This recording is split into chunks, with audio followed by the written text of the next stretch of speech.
Hello everyone, how are you all? I hope you all are fine. So let's try to look at the Nifty. So यहाँ पे Nifty में gap up open हुआ। ये Iraq और sorry Iran और Israel की वजह से जो गैप डाउन हुआ और उसके बाद जो मार्केट में तेजी आया, आज एक नेगेटिव पुल बैक दिखा है। सो दैट्स ऑब्वियसली जिस तरह से बाजार बढ़ा था, सो एक पुल बैक और एक कंसोलेशन जरूरी है before moving to the next high.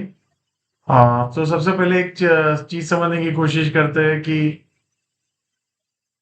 जो यहाँ पे सीज फायर के बाद जो गैप अप हुआ था, उसके बाद बार बार ब्रेकआउट फेल होता था, जो यहाँ पे भी गैप अप हुआ और फेल हुआ और फिर वहां से चला है। तो ये जो सिनेरियोज है उसमें सबसे इंपॉर्टेंट होता है कि जब इस तरह से बाजार ऊपर जाता है और फिर आता है, तो उसका एक नेक्स्ट लेग भी आने के चांसेस है। तो we will get a buying opportunity again. So let's try to understand first. So सबसे पहले एक ये एरिया है जो भी आज क्लोज किया। कल अगर आपने लेवल देखा हो तो ये लेवल हमने मार्क करके रखा था। एक ऊपर की साइड था और एक नीचे की side.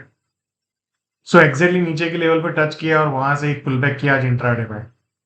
So for tomorrow either मान लो यहाँ पे जाता है और फिर नीचे जाने के ब्रेकडाउन करता है, तो ये एक बहुत एग्रेसिव एरिया होगा 25,350 टू 25,320। सो यहाँ पे अगर आता है बाजार और फिर ऊपर जाने की कोशिश करता है, लुक फॉर एग्रेसिव। दूसरा एरिया है यहाँ पे ऊपर जाने के बाद ब्रेकआउट करे तो फिर I will look for the long. And यहाँ पे ही एक बार कॉन्सोलेट करता है तो फिर I will wait. Either market ये रेंज को ऊपर में तोड़ दे, आइदर इसको ब्रेक डाउन करे तो फिर नीचे में ये एरिया ओपन हो जाता है। बट बाय द डीप है as of now market rather than short on the rise. या एंड फिर उसके बाद नीचे में 25,116 से 25,060 का एक जोन है। या so that's a multiple areas for the long. So daily में भी आप देखेंगे ब्रेकआउट है और ऑल टाइम हाई के पास अभी फाइनल, अभी रेजिस्टेंस जो फाइनल रेजिस्टेंस है वो ऑल टाइम हाई के पास ही है। या now let's look at the bank Nifty. So bank Nifty अगर आप देखेंगे रिसेंट जो हाई है उसके ऊपर ही चला गया और ऑल टाइम हाई के पास ही ब्रेकआउट है। या सो आज भी देखेंगे आज नया ऑल टाइम हाई बनाया एंड देन पुल बैक हुआ। सो यहाँ पे अगर आप देखेंगे ये जो रिजर्व बैंक ने रेपो रेट घटाया उसके बाद का जो हाई था उसको ही ब्रेकआउट किया। सो जिस तरह से बढ़ा है लास्ट फ्यू डेज से, तो एक कंसोलिडेशन बनता है या एक पुल बैक बनता है। So that will be healthy for the overall broad market. So for aggressive मतलब एक माइनर एरिया जो है 57,170 टू 57,000 का जोन है और फिर ऊपर जाने की कोशिश करे तो लुक फॉर लॉन्ग। दूसरा एरिया है कि यहाँ पे ही ऊपर चला जाए और फिर ब्रेकआउट करे तो भी we can look for long.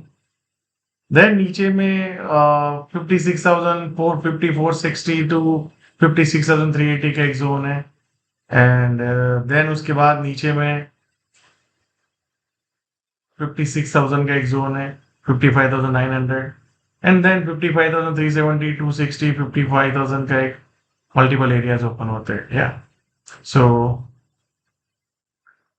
The most important thing is बाजार जिस तरह से ऊपर गया है कंसोलिडेशन करे या एक पुल बैक करे, सो that will be a good thing for taking a low risk long. Yeah. So now let's look at the micro cap. So micro cap index देखेंगे exactly जहां से हमने बाइंग एरिया देखा था वहां से ही बाइंग हुआ and market is again going towards recent high. So अगर ये पुल बैक है एंड फिर पुल बैक कंप्लीट हो गया है तो market can do consolidation, pull back हो सकता है नीचे में। बट जब तक ये रिसेंट लो को तोड़ता नहीं उसके बाद सस्टेन नहीं होता तब तक I think trend is going up only. So let's see. Yeah. So thank you so much and see you all again tomorrow. And आपका भी क्या फीडबैक है आप जरूर बताइए। Thank you.